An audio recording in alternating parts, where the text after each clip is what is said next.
Allora, eccoci qua, rientrati in studio. Io volevo per quest'ultimo pezzo di trasmissione volevo introdurre l'altro tema, che forse per carità sarà superfluo anche, però di cui si sta discutendo in questi giorni, cioè quello del trattamento di fine rapporto in busta paga, quindi questo tentativo del governo di far sì che comunque i lavoratori abbiano un margine di spesa più ampio, comunque più soldi in tasca. Allora sentiamo Matteo Renzi, innanzitutto il suo intervento, dove tra l'altro invita i sindacati anche al confronto su questo. Ascoltiamo. Per me questa riforma è di sinistra se la sinistra serve a difendere i lavoratori e non i totem. Per me questa riforma è di sinistra se la sinistra serve a difendere il futuro e non soltanto il passato. Per me questa riforma è di sinistra se la sinistra serve a difendere tutti, non soltanto qualcuno che è già garantito. Per me questa riforma è di sinistra se la sinistra è difendere il cambiamento e non la conservazione. Ecco perché io credo che ci sia oggi una grande sfida europea. Ci raccontano che il modello è la Spagna. Non me ne voglia il primo ministro Rajoy. Rispetto gli altri paesi. Ma per me la Spagna non è il modello. E gli 80 euro sono la dimostrazione che noi investiamo innanzitutto sull'innalzamento dei salari, laddove invece una certa cultura, questa sì, di destra europea, vorrebbe abbassare il salario, magari pensando che abbassando il salario si possa fare a meno quello che fanno tutti. Io sono perché si alzi il salario dei lavoratori per fare quello che non fa nessuno, i prodotti di alta qualità, le cose belle che l'Italia ha sempre fatto nel mondo.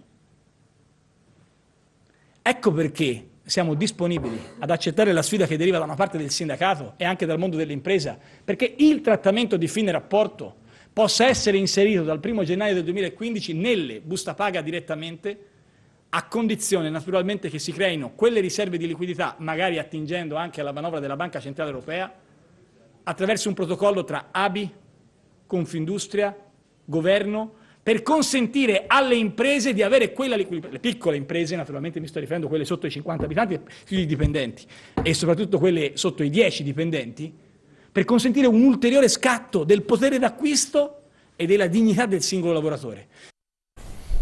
Eccola qua, allora questa è la proposta di Lavorato Scuote la Testa. Sì, perché qua c'è sempre la solita questione di aumentare i salari attraverso dei meccanismi che sono meccanismi un po' strani. Prima gli 80 euro per alcuni, adesso il TFR, che non sono nient'altro che soldi di lavoratori che comunque hanno il diritto perché li accumulano durante, e quindi qualcuno ci vuole, tra virgolette, vendere il fatto che aumentiamo i salari. Ma non è così. Vuol dire, se aumenta qualcosa è perché ho qualcosa in più rispetto a quello che avevo già, ma siccome il TFR l'avevo già, quindi non mi aumenta assolutamente niente. La cosa diversa è dire... Ce l'ho in disponibilità però, esatto, da subito, diciamo, in certo, parte. In parte sì, anche perché ci sono alcune possibilità di chiedere l'anticipo e quant'altro già adesso, quindi non sono novità eclatanti.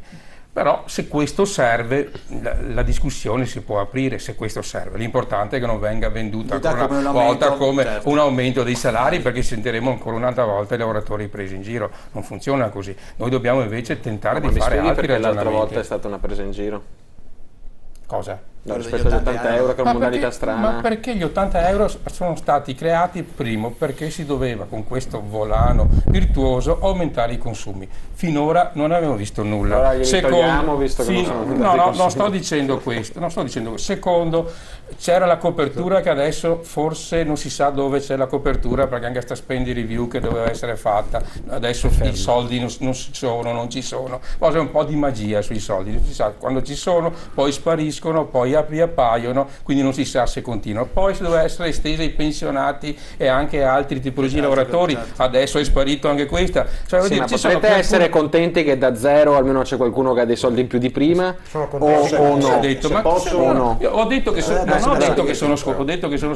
No, non ho capito, però se la questione degli 80 euro deve essere un motivo per criticare il governo, credo che ce ne siano di migliori. Ho detto solamente che tentiamo di non fare un'operazione ancora una volta in cui si dice che si aumentano i salari, in realtà si fanno dei meccanismi che non aumentano i salari. Il primo perché è stata una deflazione solo per alcuni lavoratori e che va bene, non dico di no, però non spacciamo questo per un aumenti salariali, sono meccanismi diversi. Gli aumenti salariali avvengono come? Finora in questo paese, salvo che magari il PD non lo cambi nei prossimi mesi perché tutto è possibile, attraverso i contratti nazionali che molti anni non vengono fatti per i pubblici dipendenti, poi da anni e anni. Per i lavoratori del privato sono categorie che sono 6 anni che aspettano 5 anni di rinnovi. Queste sono le regole fino a quando non vengono cambiate. Per quanto riguarda il sindacato, gli aumenti in busta paga avvengono attraverso questi meccanismi. Alzati il microfono. Non attraverso altri meccanismi, se no tutti sono capaci di fare queste situazioni. Se posso integrare i ragionamenti già fatti da Levorato, gli 80 euro sono stati un elemento positivo, non c'è dubbio su questo.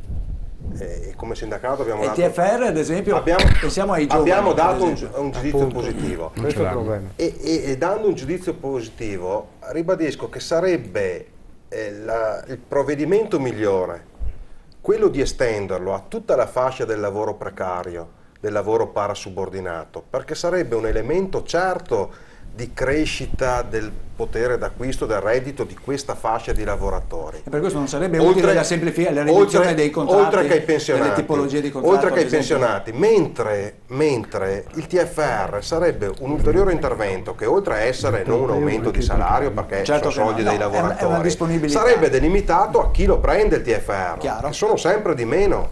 Questa fascia dei precari, dei giovani rimarrebbe esclusa. Dopo c'è anche un problema da valutare più approfonditamente perché il TFR nei provvedimenti governativi, negli accordi tra le parti sociali era diventato lo strumento più importante per sostenere il pilastro della previdenza complementare e per cui significherebbe sottrarre la risorsa più importante per poter garantire quel pilastro. Dopo c'è il problema della liquidità delle aziende, ovviamente. Ma comunque abbiamo sentito Renzi che ha detto con le dovute cautele che non è da poco, che è un problema enorme. Ma è un problema enorme. Meglio estendere gli 80 euro, intanto dargli stabilità che non c'è ancora certezza, ed estenderlo ai lavoratori precari e ai pensionati, perché non dimentichiamoci anche dei pensionati. Dei diritti acquisiti. Per estendere gli 80 euro c'è bisogno di risorse dello Stato messe a disposizione.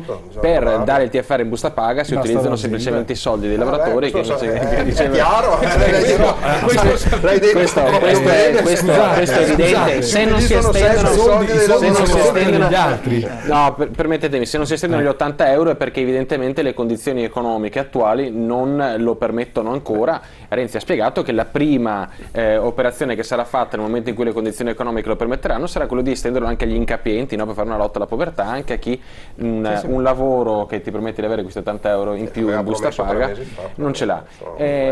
Lo so, ce lo ricordiamo, ma abbiamo visto tutti quali sono i dati, insomma, rispetto alla crescita economica del paese e quali sono le difficoltà a reperire risorse. Già i dati che vi ho dato prima rispetto alla legge di stabilità mi sembra insomma siano dei dati importanti che fanno capire com'è la capacità del governo comunque di investire sulla ripresa del paese. Per quanto riguarda il TFR, è evidente che è una questione delicata e l'ha detto oggi anche il ministro del lavoro Poletti, ci stanno ragionando, è anche molto complicata, però l'idea che un lavoratore che magari per questioni anche sue patrimoniali è abbastanza sereno, però nella contingenza ha qualche difficoltà a tirare avanti alla fine del mese, la possibilità di dirgli decidi se accumulare i soldi per prenderli con una liquidazione alla fine della tua permanenza nel lavoro o spenderli adesso, credo che sia un elemento di libertà. Se ci saranno le condizioni potrebbe essere molto utile per aiutare delle persone che hanno bisogno magari di quei 100 euro in più alla fine del mese per avere un po' più di dignità. Se forse c'è anche un problema del trattamento fiscale, perché c'è il rischio di... certo,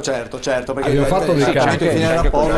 Professor Casen, un attimo, io credo che vista da vicino la situazione effettivamente è questa. Se la vediamo un po' più da distante, il problema è l'euro, perché l'euro ha tolto valore al potere d'acquisto delle buste paga ed comunque del denaro.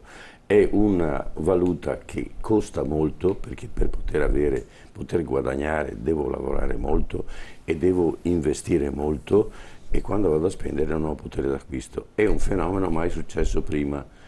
l'euro non vale nulla, però a riuscire a portarlo a casa ci fai una fatica della Madonna. Quindi è una situazione che è fuori, è paradossale. Allora, se noi consideriamo che parlavo recentemente con il professor Fabris di statistica, il livello di povertà per una famiglia sono 1.000 euro. Se noi pensiamo che 10 anni fa 1.000 euro corrispondevano poco a 2 milioni, era una famiglia che stava bene. Allora cosa vuol dire? Io sono andato l'altro giorno qui al centro Giotto e le carote costano 1,20 euro, 2.400 lire. Non te ne accorgi mica? E sembra che costano poco, perché se quello che costa 1,40 euro, allora prendi quelle che costa meno. No? E guardavo, ma non è possibile. Io do delle buste paga che non valgono niente. Allora cosa succede?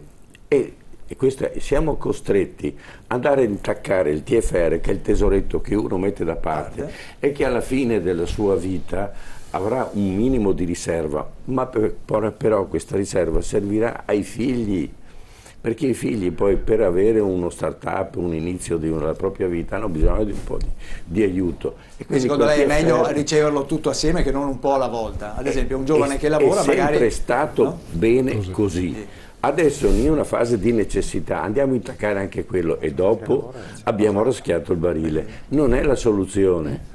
Allora, o il signor Draghi ha capito che questa finanza non funziona e non può continuare ad abbassare i tassi di interesse per risolvere il problema, perché siamo arrivati anche lì alla frutta, 0,5%. Tra poco Draghi darà i soldi alle banche per poterli prestare. Non so se mi spiego, non esiste più. Le banche vivono di reddito, perché se io il denaro lo pago 0,5% e lo do oggi, offerte che mi hanno fatto ieri, al 3,5-4%, c'è qualcosa che non funziona, ma non lo danno neanche per quale motivo? Perché sono invogliate a investire fuori dall'Italia, perché alla fine, diciamocelo chiaro, le banche italiane non investono in Italia, non gliene frega niente. Quando succederà che prendono una legnata sul naso, perché quando i soldi li porti fuori poi ci rimetti, allora si renderanno conto che hanno sbagliato tutto, ma ci rimetteremo sempre noi. Allora c'è una situazione che va presa chiaramente e detta chiaramente. Quello che ha Renzi chiaramente non ha grande potere, perché se avesse potere la burocrazia la farebbe fuori in 24 ore. Ci costa una montagna di soldi. Non è vero che è l'articolo 18 che blocca le aziende che vengono in Italia, è la burocrazia. Certo, siamo a livello di follia burocratica. La giustizia non funziona, no, e funziona solo a scartamento ridotto e a orologeria, perché quando uno rompe le scatole trovi sempre un magistrato che arriva là e spara in maniera casuale, dice, così succede, no? Ecco. Tutte queste situazioni non le possiamo continuare a portare avanti e questa trasmissione le vuole denunciare. Cominciate ad andare ai cinesi e metterli in riga, ma a Padova i cinesi sono una grossissima realtà e che emergano pure, perché quando gli viene mal di pancia a un cinese noi lo sosteniamo, va in ospedale, lo curiamo. Sì, quando hanno qualsiasi problema c'è lo Stato che, e lo Stato italiano è uno Stato sociale, bisogna dare atto rispetto a molti altri paesi, e questo campa del lavoro degli altri e delle tasse degli altri, però non dà niente, non contribuisce con niente, non contribuisce come ricchezza, i soldi se ne vanno. La Cina, la banca più grande della Cina, è la somma algebrica di tutte le banche degli Stati Uniti. Non so se do l'idea del potere che hanno. Noi stiamo vivendo, non ci rendiamo conto di quello che sta succedendo fuori. E allora bisogna realisticamente mettere in ordine le cose e difendere la produzione italiana, perché se difendiamo la produzione italiana e evitiamo l'importazione incontrollata, allora e l'esportazione. È d'accordo con Renzi allora quando dice che dobbiamo continuare a fare i prodotti dell'alta qualità italiani, prima l'ha detto nel suo intervento. Guardi, allora, l'unica cosa che puoi vendere è il bello e l'alta qualità. sono due cose che tutti saranno disposti a tirare fuori i soldi, e lo vediamo la Germania. Ed è difficile copiare. Il bello è di alta qualità, è difficile copiarlo. No, ma le cose scadenti le copiano facilmente. No, il bello, dove non c'è know-how, dove non c'è design, dove non c'è ricerca tecnologica, è facile copiare. Per cui il ragionamento del Made in Italy e della bellezza che diceva il direttore adesso, il professor Case, sono assolutamente come dire, i punti focali della nostra questione. Volevo riprendere, scusate, la questione TFR, perché era uno dei temi che avevo dibattuto. Tra l'altro devo dire al professor Casen che un piccolo particolare che molti italiani, anzi gran parte, non conosce, i cinesi detengono tutte le risorse possibili della Russia, dell'Italia e dell'America messe insieme. Cioè se loro li portassero domani in una banca qualsiasi, non dico la JP Morgan a New York, ma in qualsiasi altra banca, farebbero fuori tutti gli stati. Cioè tutti i debiti di un certo tipo li hanno comprati i cinesi, per cui abbiamo anche, e questi molti italiani non lo sanno, abbiamo veramente un capestro. Ecco perché probabilmente le leggi sulla Cina in Italia non vanno in una certa direzione, perché non vorrei mai che qualcuno tirasse troppo la corda ai loro cittadini, quelli si arrabbiano, dice benissimo, tutti i vostri titoli ormai carta straccia, li mettiamo all'incasso e voi saltate. Questo è il vero problema di politica internazionale e di political correct, come dicono, di cui nessuno sta parlando. Noi siamo su una polveriera sul piano finanziario. Posso aggiungere una cosa? Prego. Chi sostiene l'euro è la Cina, certo, perché ha vantaggio, più alto è l'euro più guadagna. Ecco, questi sono i temi in cui il sindacato dovrebbe iniziare a pensare, perché giustamente se vanno via le aziende, muoiono le aziende, muoiono gli imprenditori, muoiono le famiglie, muore il fisco perché nessuno paga più le tasse, certo, non moriamo ci sono tutti. I lavoratori, certamente. Un inciso sul discorso del TFR che io avevo lasciato anche nella mia intervista. Allora, il problema è che è bello parlare del TFR, che poi sappiamo che è un salario differito nel tempo, per chi ha la fortuna di averlo, perché gli autonomi, gli imprenditori se lo costruiscono professionalmente se ci riescono. O le partite IVA non hanno queste fortune, i nostri ragazzi che iniziano a lavorare non hanno questa fortuna, quindi sono sempre per i diritti acquisiti e privilegiati. Il problema fondamentale è che pochi imprenditori saranno capaci di poter sborsare quattrini sul TFR sempre che la manovra vada in fondo, fino in fondo, dando il 50% in busta paga. Noi abbiamo fatto anche dei calcoli, perché poi alla fine le piccole e medie imprese, soprattutto qui nel nord-est, non hanno capacità finanziaria. Se ricorrono al prestito bancario li ammazzano se glielo danno, di solito gli dicono picche e vanno a casa. Quindi con quali soldi si possono dare queste retribuzioni maggiorate al dipendente? Facendo anche 4 calcoli, perché noi siamo abituati a monitorare con il nostro osservatorio le cose, bene, un'azienda che per esempio ha fino a 5 dipendenti, sapete, dovendo dare diciamo come base il 50% in busta paga, bene, dovrebbe sborsare circa 3.000 euro, al dipendente andrebbero 450 euro, grosso modo 35 euro in più al mese per 13 mensilità. Voi mi potete dire che 35 euro al mese facciano partire l'economia? Quando 35 euro non bastano neanche per pagare la tesserina della ricarica al proprio figlio, che gli costerà circa 20-30 euro, quindi non parte l'economia così. Altro caso, un'azienda che ha per esempio 40-45 dipendenti, l'azienda dovrà sborsare 30.000 euro per l'accantonamento del TFR. Il dipendente prenderà per 13 mensilità 42 euro, cioè io ogni mese ricevo in busta paga 42 per avere a fine anno 550 euro. Cioè, voglio dire, se vogliamo scherzare, scherziamo, l'economia non parte così, ma in questo momento io vedo una grande, come dire, genuflessione della politica a queste riforme.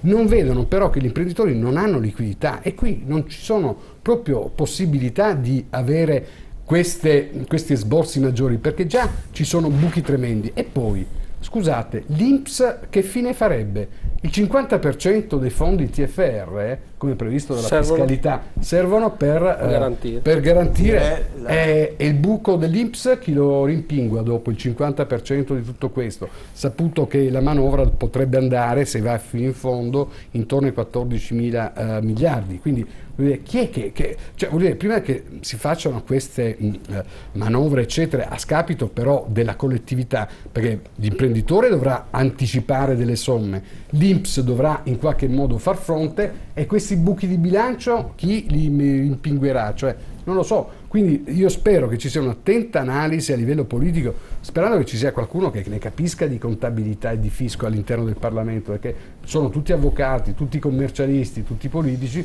però quando sanno fare 4 calcoli non li sanno fare. Sì, beh, è inutile dire, come si diceva prima, Renzi sì, ma non ci sono 100 euro al mese. Poletti ha detto: conosciamo benissimo i pro e i contro, è una questione molto delicata. Tra l'altro anche Tremonti aveva provato a fare una cosa del genere, ma si era fermato perché si era reso conto che era troppo complicata, o forse per le competenze del governo del momento avevano considerato fosse troppo complicato. Il trattamento fiscale attualmente è intorno al 23-28%, quella del TFR. Sì. Nel momento in cui mi entra in busta paga, come lo trattiamo? Esatto, questo è un altro tema. È un altro tema che deve essere ancora C'è un problema di fondo.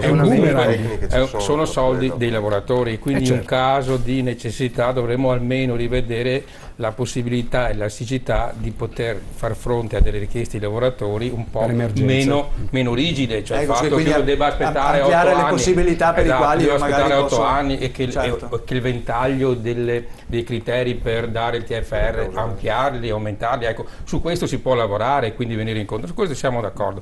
Per dire però, finisco l'ultima cosa, per dire che comunque c'è una difficoltà per gli imprenditori. Il governo su questo cosa ha fatto? Ha detto solo naturalmente i dipendenti privati, no? Perché i pubblici avrebbero mandato in bancarotta lo Stato, perché a quel punto, quindi è vero, anche lui si è reso conto, anche loro. Esatto, ma anche lui si è reso conto come datore di lavoro che non può far fronte a questa cosa, e quindi c'è questo grosso problema. Però d'altra parte gli imprenditori devono capire che in questo momento di difficoltà ci deve essere una elasticità rispetto a questa cosa. Su questo il governo ha ragione, dobbiamo tentare di capire. Ma il piccolo artigiano qui di Padova, però dobbiamo trovare una soluzione. Però anche su questo si stanno studiando, lo diceva anche Renzi, no, nell'ospezione che abbiamo visto prima, si stanno studiando i correttivi con i soldi della Banca Centrale Europea. Ma le banche non stanno, chiedo scusa, posso dire solo una cosa veloce? Le banche non stanno finanziando le imprese per lavorare, per produrre imprese che fanno utili o che arrivano a pareggio di bilancio, e la banca non sta finanziando l'impresa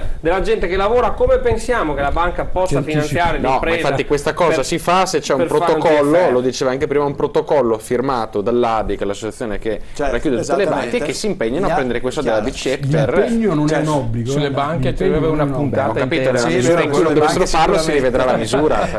Bisognerà pur provare qualcosa per cambiare il paese. Sentiamo anche la parola della rappresentante della CISL. Certamente quella che è la tematica del TFR è delicata perché da un lato in una fase in cui non c'è il credito da parte delle banche alle imprese si rischia di appesantire ulteriormente la problematica delle imprese, anche qualora ci fosse una garanzia da parte dell'ABI rispetto a linee di credito.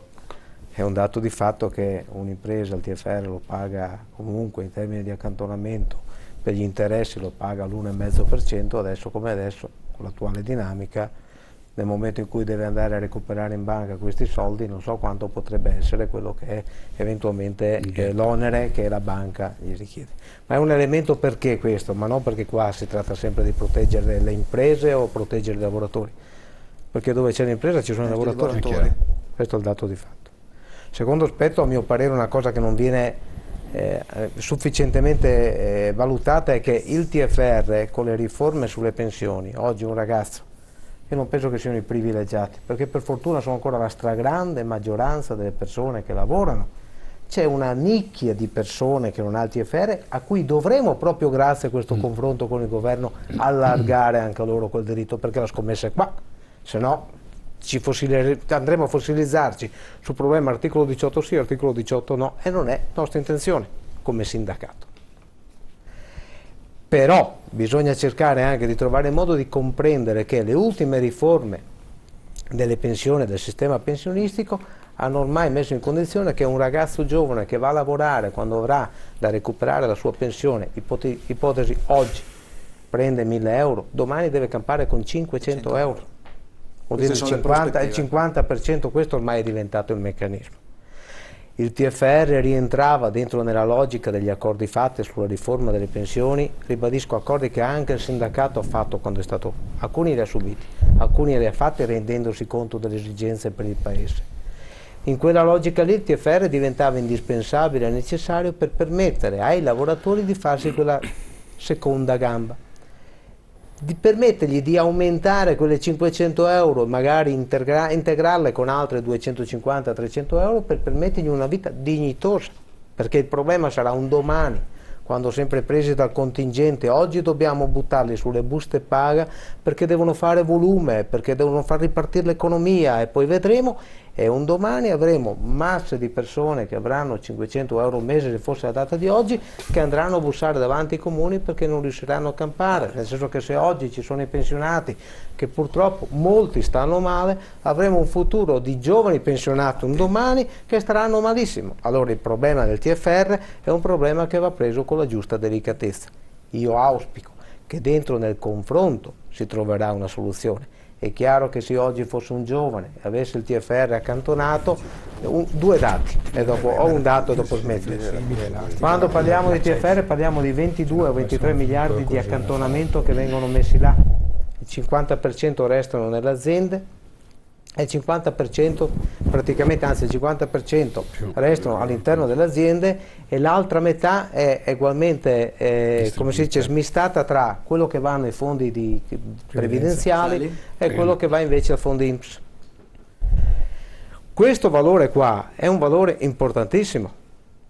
Allora bisogna essere nelle condizioni di pensare che dentro in questa dinamica di 23 miliardi bisogna trovare anche il modo di poterli utilizzare. Perché? Perché un giovane che oggi ha il TFR ha dei vantaggi anche economici e anche di tipo fiscale, economici di prospettiva in termini di rendimento e di tipo fiscale in termini comunque di sgravi che gli vengono garantiti. E alla fine quando andrà a prenderselo pagherà un tasso di interesse, qualcuno prima diceva, anzi scusate, una tassazione, qualcuno diceva da 23 a 28, quella l'aliquota media, ne pagherà addirittura il 9, dal 9 al 15.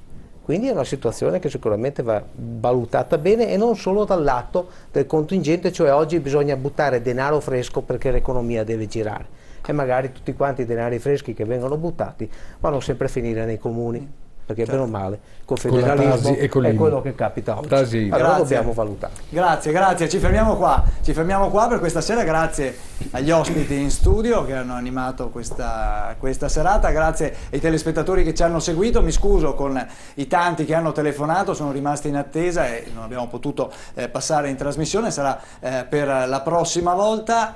Adesso vi lascio la nostra programmazione, ci troviamo la settimana prossima con TV7 Match, arrivederci.